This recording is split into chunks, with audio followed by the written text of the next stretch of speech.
What do you think about crypto as a landlord? Do you think it's realistic to be able to debit rent in crypto? Do you think it's realistic to, in the near future, that we're going to have ecosystems where we can do lease agreements as smart contracts through the blockchain? And do you think that landlords in the near future are going to be holding their maintenance reserves in crypto instead of cash? I think all three of these are coming. They're coming soon. And I've got some discussions in this video where we dig a little bit deeper into some of these issues.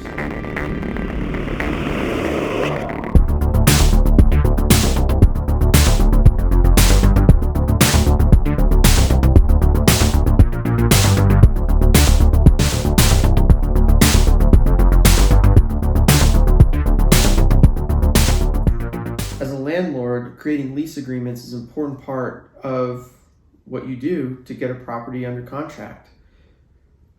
Whether you do that through Zillow and an application that they have overlaid, or whether you do it through DocHub with a lease agreement that I've had a lawyer create that I utilize and then have tenants sign, or whether you have those leases signed in person, they all take time, money, and effort for that leasing process to occur.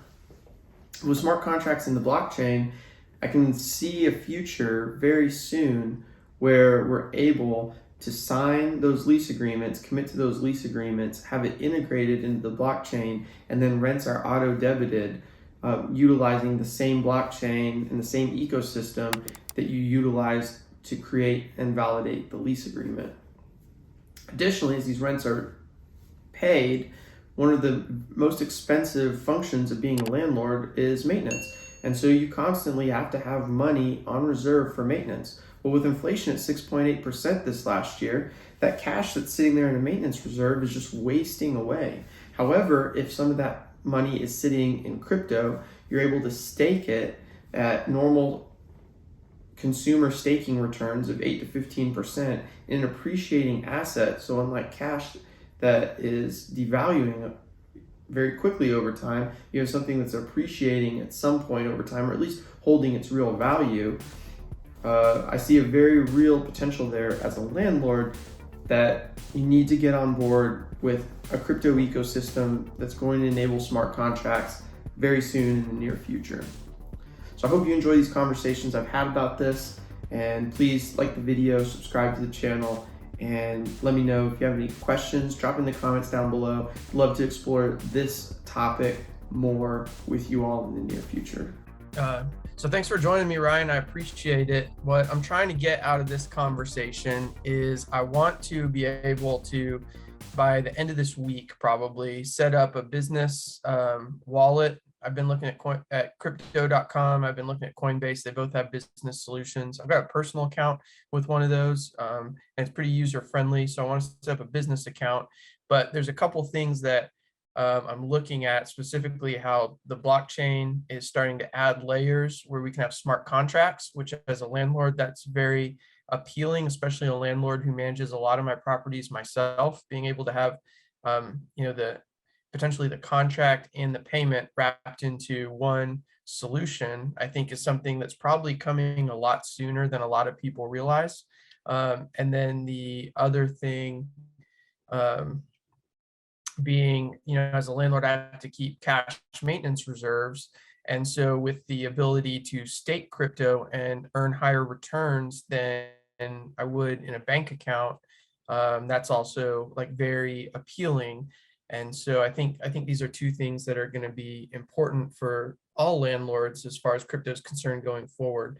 I think you have a lot of value to add, even, like we were talking earlier on the phone, maybe not necessarily like with crypto specifically, but I think with cybersecurity and some of the aspects of transactional banking, a lot of this crypto is going to morph into more traditional banking routes. So some of the threats that you're already very familiar with and risks of any kind of digital transaction are going to be that are already existent in banking are even more so existent in an emergent technology like crypto markets. So if you could just give an introduction to like who you are, some of the value you have to add to this conversation, and if anyone wants to get a hold of you, what the best way to do that is. Yeah, my name is Ryan. I work in cybersecurity, specifically the domains of threat intelligence and cyber defense. In terms of getting at me, I think probably Twitter would be the best way. I'm at RJ Halstead out there. That'd probably be the quickest way to get a hold of me. And yeah, I specialize in all things malicious, cyber bad guys, badness on the internet. That's kind of what I do. Awesome, thanks. So when I'm talking about setting up a wallet specifically, there's places like crypto.com and Coinbase that have pretty existing, like I would assume that publicly traded companies like that are probably going to be a safer place than some of the more do-it-yourself type wallets that exist out there. But then as far as layering on smart contracts and additional applications as they start roll out, with like Ethereum and its big competitor Solana that's being hyped a lot, they're both competing for the developer space. When you're talking about existing ways to buy crypto, it's very easy for me to go in and set up a Coinbase account or a crypto.com account right now. But then the viability of being able to use future developments as they roll out, might get sacrificed a little bit versus something that's a little bit more DIY. So when you compare that and you put that in the some of the context that you already have for existing financial markets and networks, what are some of your thoughts on that? How it may be difficult, or it may be easier to take advantage of some of these emerging technologies with crypto, specifically as a landlord, when you're talking about existing wallets that are out there? Yeah, I would probably advise to go with a mature offering, something that's probably considered a market leader, any of the big ones, simply because they're going to have a lot of the regulatory and work papers like a SOC 2, anything that has attested to their maturity as an organization with respect to security. Obviously, it's very easy to lose all of your crypto out there, and we've seen it happen in the past. So I would probably advise to go with somebody that's considered a market leader, something that's mature. There are upsides to going with some of the more of the startup or newer offerings, but I think you're going to have to make that decision based on your own personal risk tolerance. Your business better than anybody else, so if that fits into your general risk appetite, then decide accordingly. Okay, and when you're talking about market leaders, what's like a reasonable expectation as far as threat defense that you think like a lot of these market, not knowing their proprietary business models, but just in like layman's terms, what are some probably standard like network defense or threat defense that you would reasonably assume that a market leader would have, that maybe like if a couple nerds in their basement set up a wallet, they're not going to have some of these standard defense protocols? If you just apply that to like existing financial markets and just take a reasonable assumption towards like a Coinbase or like a crypto.com or like some kind of large transactional leader that has the backing of institutionally offered credit cards, what do you think would be like some reasonable things that I as a landlord am getting by marrying myself to one of those organizations rather than going with like some very, very new startup? Sure, and I don't have any inside knowledge about any of the companies that you mentioned, but I would expect them to be using a standard defense in depth approach. So you're gonna want to probably be looking at all the standard sorts of protections like WAFs, IDS, IPS, segmentation, good networking practices. So, the data that you're trusting them with and their data centers is secure, because companies that have that sort of profile out there are being attacked hundreds, if not thousands of times a day. So they're going to have the infrastructure in place to protect your assets. And that's really what I would look to is probably being the primary benefit of partnering with a bigger firm. Okay. And you mentioned like 4 different acronyms there that I'm totally unaware of. So I'm guessing a lot of people are. If you could just kind of in layman's terms break down like each of those and kind of just one sentence explanations of what each of them. Yeah, sure. So it comes down to, like a web application firewall, WAF, WAF. Those are going to be technologies that protect whatever is behind them from attack. A great present day example is the log4j vulnerability that the internet's currently on fire with. A good WAF out in front of your data center is going to prevent those attacks.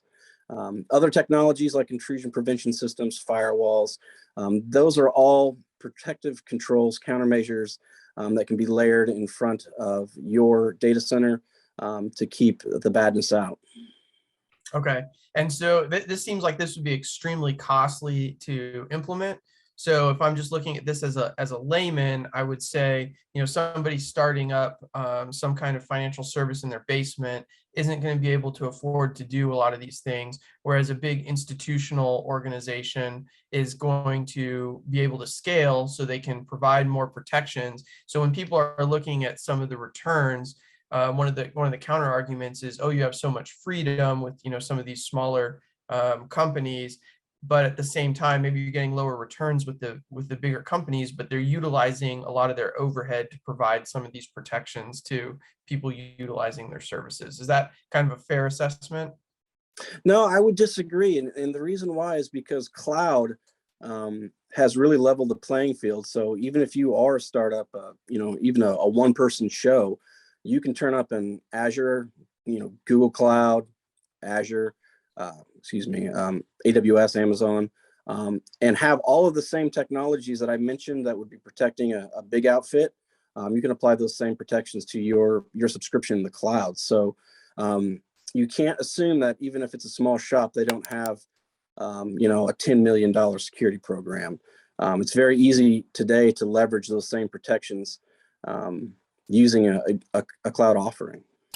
Okay, so that's very interesting, because another conversation I was having was specifically talking about some of these being hosted on AWS, and so that plays into that security protocol. Then they're leveraging the security protocols of a big company like Amazon to be able to provide discounted services. Yep. Right. Okay. So that's another factor to weigh in. Not every smaller company would be maybe put together like that, but it's certainly something to explore. Because again, it comes down to your risk appetite. If you feel like they've got the appropriate controls in place, maybe you talk to the founder or whoever your contact is there, and they can kind of at a high level walk you through what they have. That may be appropriate for what you have going on. Okay. Awesome. Well, thanks very much. Do you have any, that's the big things that I can think of to ask regarding this. Do you have anything else regarding like security considerations or just things that you would suggest for my specific implementation? Because I think, anywhere I post this, the two people that watch it are going to be looking for the same things that I am, which is, how do I leverage this for my small, rental operation to be able to roll like contracts, payment, and hedging my maintenance reserves into one place. Like, any other thoughts on what someone looking for that would want to consider? Well, the same fallacies apply at billion-dollar companies as they do here, in our individual everyday civilian lives. And that's neglecting your own operational security. And these are really simple things like password reuse, not having multi-factor authentication in front of your accounts. I would worry first more about your own house and how you have your business secured than I would about third parties, vendors that you're using. I would focus there first. So make sure that your own security game is legit before getting too tied up about the next step. Okay, thank you. I appreciate that. And then last question, Superior Defense. Tell me about this flag. Oh, it's a Hype Beast brand, Superior Defense. I'm wearing another Ford Operations Group Hype Beast hat. I've been at work since about 5 or 6 a.m. last Friday, working on this Log4j event out there on the internet. So at this point, I'm firmly in hoodie and hat territory. But Superior Defense, they're a brand out there, hard goods, soft goods. They're all about doing high-speed stuff, shooting, mountain bikes, all that sort of sort of thing. You can check them out. Their Instagram it's SupDef, SUPDF. So cool guys. A lot of fun stuff. Nice. All right. Well, thanks. I appreciate it. Yeah, man. Cool. So I'm here at Fayetteville, Arkansas, Peyton Lane, EMM Advertising, Digital Services Extraordinaire. One of the things that I've been trying to do and probably going to do this week is set up a way to accept fiat currency and digital payments for rents and be able to store some of that in crypto. So we're going to talk a little bit about that. One of the things I'm trying to do is I already process all my tenants' payments through ACH. Okay. And so with Ethereum and Solana vying for who's going to be the big developer platform in the blockchain with smart contracts, Yep. I see the very near future being landlords are going to roll their lease agreements into their payment solutions through some kind of smart contract based Absolutely. blockchain. Yep. And then the other problem that I run into as a landlord, and your dad knows as well, is the maintenance reserves that you have to keep in cash. Yep. And so, you know, with interest right now being, or with inflation being 6.8% right now, holding those cash reserves is essentially like losing you money at a pretty rapid rate. However, with a lot of these proof of stake model blockchains, if I'm collecting rent in the crypto Yep. and then I'm holding my maintenance reserve in the crypto and I'm staking some portion or all of my maintenance reserve, then I can be earning right now like 8 to 15% depending on the currency that's being staked. Yeah. Pretty easily on publicly available wallets. So I see all those combining to be a big boon for landlords to want to be able to accept payments in a smart contract proof of stake model crypto in the near future. So you do a lot of digital services. You have some full service business solutions Yep. for businesses. So why don't you please, you could just let people know what you do with some of the business services that you provide. Yeah. I build websites and do social media management, videography, SEO, all the search engine stuff. If there's anything really that you're trying to do online, we can basically do it. SMS marketing, all that. I've dabbled in crypto a little bit myself personally. Actually worked on an NFT project that went absolutely nowhere, so just wasted a bunch of time on it. But I think on the crypto side, I obviously believe in it, and I buy more short term, quick money grabs on the joke coins, I guess, and. But I do have some proof of stake coins as well. I think the new Ethereum 2.0 is going to be great. Solana, it's solid. I missed my boat on that one. My brother-in-law told me to buy in at $112, and I told him no. Told him it was too expensive. Now it's at like what, $240? Yeah. So screwed myself on that one. And of course Bitcoin, but. I think we're still real early in it for everything. Tesla accepts Ethereum, I believe.